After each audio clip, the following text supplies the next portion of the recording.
Muy buenos días. ¿Alguna vez te has preguntado si Jesús pasó por algún mal día? Seguramente que como un ser humano, igual que como tú y como yo, pues no todo le iba muy bien. Sabemos que tuvo muy malos días, incluso si pensamos en la Semana Santa, en su Vía Crucis, en el Viernes Santo, cuando Él muere en la cruz, pues no fueron días de mucha gloria. Él debió de haber sufrido. Pero en el Evangelio el día de hoy nos narra lo que algunos han llamado un mal día de Jesús. Y no tanto porque lo quisieran apedrear, sino porque parece que Jesús se acerca a algo y no es como él esperaba. Va a otro lugar y vuelve a encontrarse con una decepción hasta que al final nos da una gran enseñanza. Otros escrituristas nos hablan de que todo este pasaje que leemos en el Evangelio el día de hoy no se trata de que Jesús haya tenido un mal día, sino más bien que es toda una enseñanza donde al principio se nos da como una parábola, como una acción profética muy clara, fácil de entender, pero después se nos narra la realidad del evento. Lo que en la primera escena se vio como una parábola, en medio está la realidad cruda que una persona enfrenta o que podemos ver incluso el día de hoy, para al final terminar con una enseñanza de cómo debemos de vivir. Sin más preámbulo, vayamos directo al Evangelio y descubramos no solamente un mal día de Jesús, no, sino más bien tratemos de ver cuál es la enseñanza. No sea que seamos nosotros los que estemos cayendo en un error al no poder entender en plenitud lo que Jesús quiere enseñarnos. Dice así: después de haber sido aclamado por la multitud, Jesús entró en Jerusalén, fue al templo y miró todo lo que en él sucedía. Pero como ya era tarde, se marchó a Betania con los 12. Al día siguiente, cuando salieron de Betania, sintió hambre. Viendo a lo lejos una higuera con hojas, Jesús se acercó a ver si encontraba higos, pero al llegar solo encontró hojas, pues no era tiempo de higos. Entonces le dijo a la higuera: que nunca jamás coma nadie frutos de ti. Y sus discípulos lo estaban oyendo. Cuando llegaron a Jerusalén, entró en el templo y se puso a arrojar de allí a los que vendían y compraban. Volcó las mesas de los que cambiaban el dinero y los puestos de los que vendían palomas. Y no dejaba que nadie cruzara por el templo cargando cosas. Luego se puso a enseñar a la gente diciéndole: ¿acaso no está escrito: mi casa será casa de oración para todos los pueblos? Pero ustedes la han convertido en una cueva de ladrones. Los sumos sacerdotes y los escribas se enteraron de esto y buscaban la forma de matarlo, pero le tenían miedo, porque todo el mundo estaba asombrado de sus enseñanzas. Cuando atardeció, Jesús y los suyos salieron de la ciudad. A la mañana siguiente, cuando pasaban junto a la higuera, vieron que estaba seca hasta la raíz. Pedro cayó en cuenta y le dijo a Jesús: Maestro, mira, la higuera que maldijiste se secó. Jesús les dijo entonces: tengan fe en Dios. Les aseguro que si uno le dice a este monte: quítate de allí y arrójate al mar, sin dudar en su corazón y creyendo que va a suceder lo que dice, lo obtendrá. Por eso les digo, cualquier cosa que pidan en la oración, crean ustedes que ya se ha concedido y lo obtendrán. Y cuando se pongan a orar, perdonen lo que tengan contra otros, para que también el Padre que está en el cielo les perdone a ustedes sus ofensas. Porque si ustedes no perdonan, tampoco el Padre que está en el cielo perdonará a ustedes sus ofensas. ¡Wow! Sí, que es un evangelio largo, pero como una buena obra de teatro. No es un teatro, es una realidad. Pero para que lo podamos ver en esos tres movimientos, el primer movimiento es ese ejemplo que tiene como entrada y todo lo que va a suceder a continuación viene en el primer versículo. Jesús entra al templo y ve, no dice nada, solamente ve.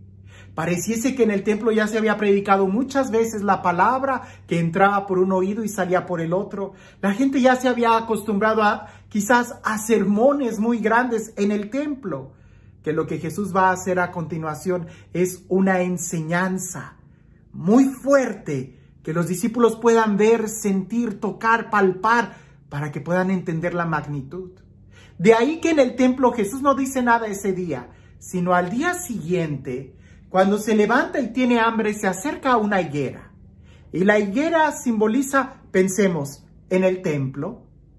Se acerca para ver si hay frutos, pero no hay frutos.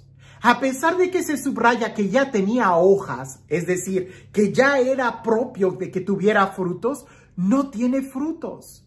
Y si un árbol no da frutos, ¿para qué sirve? ¿Para leña? Pues entonces que se seque hasta de raíz. Y el mismo Dios que se acerca con hambre, es el mismo quien maldice a esa higuera y se seca hasta de raíz. Claro, no en ese momento. La maldice, se va al templo y en el templo empieza a hacer también una acción profética, a purificar el templo, a volcar las mesas de los vendedores. Y ya hablamos en otro tiempo sobre lo que simboliza la purificación del templo. Lo interesante es de que cuando salen, los discípulos se dan cuenta que la higuera está seca. Y le dicen a Jesús, mira, la higuera que tú maldijiste se secó. Y entonces viene la enseñanza. La acción profética es lo que Jesús hace con la higuera. Porque nosotros, tú y yo somos la higuera. Y tú y yo debemos de dar frutos. Así como en aquel entonces los frutos eran esperados del templo. Y el mismo Jesús se acerca, pues Él es Dios, para recibir los frutos del templo, la adoración, la oración, que era lo propio del templo. Y ellos lo habían hecho una cueva de ladrones. Por eso, si no da frutos un árbol, se seca y se arroja la leña. Pero si el templo no da frutos, ¿qué se va a hacer con el templo? Sino simplemente destruirlo, arrojarlo al suelo, pisotearlo. Porque es más grande la decepción que se tiene de un templo cuando no da frutos que de una higuera que no da frutos. Por eso a muchos se molestan contra Jesús y buscan cómo eliminarlo. Pero a sus discípulos Jesús les da esta enseñanza. Tengan fe, oren. Y el ejemplo que Jesús da sigue siendo tan dramático como el de esa higuera. Si tú tienes fe, lo que le pidas a Dios te lo va a dar si tú tienes fe. ¿Pero qué es fe? ¿Una fórmula mágica? No, es un compromiso de vida que enraiza en la forma en como nosotros vivimos. Por eso termina diciendo, perdónense unos a otros, para que su Padre los perdone. Porque si no recibimos nosotros el perdón de Dios, mucho menos vamos a recibir los favores de Dios. Él quiere perdonarnos, pero la puerta para recibir su perdón pareciese que es precisamente el perdonarnos unos a otros. Porque la forma en como nosotros lo podemos recibir a Él es precisamente recibiendo unos a otros. Y aquí es donde quiero unir esto con el principio. Jesús se acercó a la higuera teniendo hambre y no le dio de comer.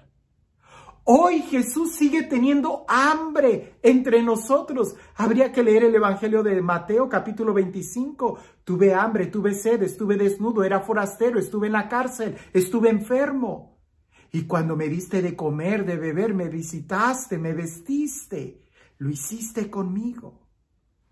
¿Cuáles son los frutos que estamos dando el día de hoy?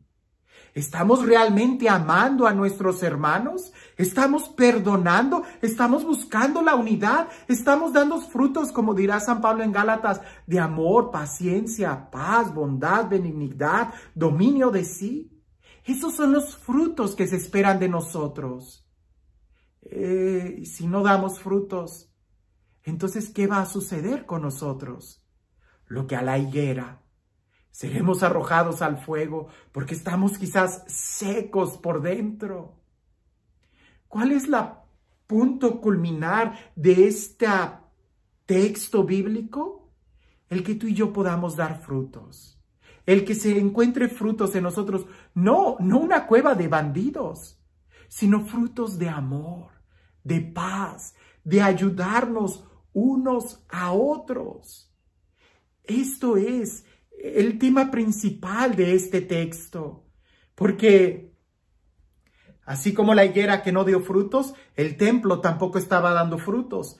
Así como la higuera es maldecida y se seca para que después se prenda fuego en ella, así también el templo. Si nosotros no escuchamos la palabra de Dios y no estamos recibiendo su bendición, o si no bendecimos a otros, unos a otros, entonces no estamos dando frutos.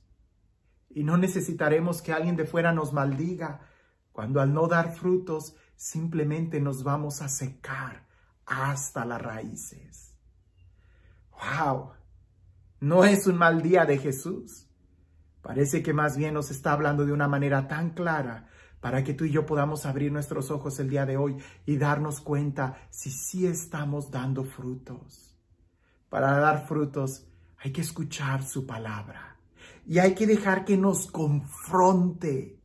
Porque si nosotros nos acostumbramos a ir al templo, si nos acostumbramos a ir a la iglesia, nada más para calentar bancas, nada más para, qué sé yo, entretenimiento, ser unos espectadores del show que está pasando ahí enfrente, entonces nos vamos a perder. Jesús no quiere que seamos espectadores e ir a la iglesia es para confrontarnos. No para que tomemos la actitud equivocada de ser masoquistas y estar pidiéndonos perdón y todo el tiempo. No va por ahí. El arrepentimiento es algo muy importante. Es el primer paso de muchos más. Pero ¿cuáles son los siguientes pasos que tenemos que dar? Vivir una vida de santidad y una vida llena de frutos, una vida llena de gloria para alabar a Dios. Cuando vayamos al templo, cuando escuchemos su palabra, que no entre por un oído y no salga por el otro, sino que nos confronte en nuestro corazón para que podamos crecer cada día más. Y este Dios, el Dios del amor, el Dios de la paz, el Dios que nos habla directamente a nuestros corazones para sacudirnos y para que demos frutos, para que tengamos sentido, que sea Él quien el día de hoy y siempre nos bendiga. En el nombre del Padre, del Hijo y del Espíritu Santo. A veces estamos como el asadón. Si eres de rancho, sabes que es un asadón. Si eres de la ciudad, quizás no. Pero el asadón es aquel instrumento que se usaba para jalar tierra hacia ti. Claro, tú ibas caminando y ibas jalando tierra. Pero a veces estamos como ese instrumento que solamente queremos cosas para nosotros, para mí, denme, y no somos capaces de dar fruto. El árbol encuentra la plenitud de ser un árbol no por las cosas que recibe o por la abundancia de agua o nutrientes o abono que recibe, sino todo lo contrario, por la abundancia de frutos que da. Un buen árbol no se mide por la calidad de suelo que tiene, sino por la calidad de fruto que da. Aunque no lo creas, aunque tuviera muy buen muy buen territorio, si no da fruto, entonces de nada sirve. Hay cristianos que están peleando estar en una muy buena iglesia y que piden todo para ellos, pero no son capaces de dar frutos. Lo que Jesús quiere es que primero le demos un sacrificio de alabanza, de oración. Hacer de la casa de Dios una casa de oración para que después podamos vivir como hermanos unos a otros y así reconoceremos que tenemos un solo Dios, un solo Padre. Que tengas un excelente día.